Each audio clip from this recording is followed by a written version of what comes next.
Israel 4টি ফ্রন্টে লড়ছে, কিন্তু পরাজয় ঘরেই আসতে পারে।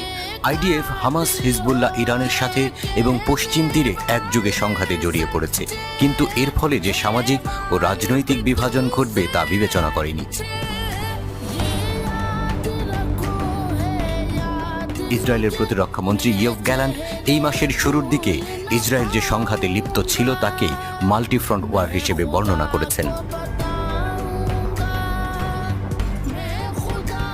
ইসরায়েলি বাহিনী গাজার অভ্যন্তরে হামাসের সাথে যুদ্ধ করছে এবং লেবাননের উত্তর সীমান্তে হিজবুল্লাহর সাথে প্রতিদিন গুলি বিনিময় চলছে।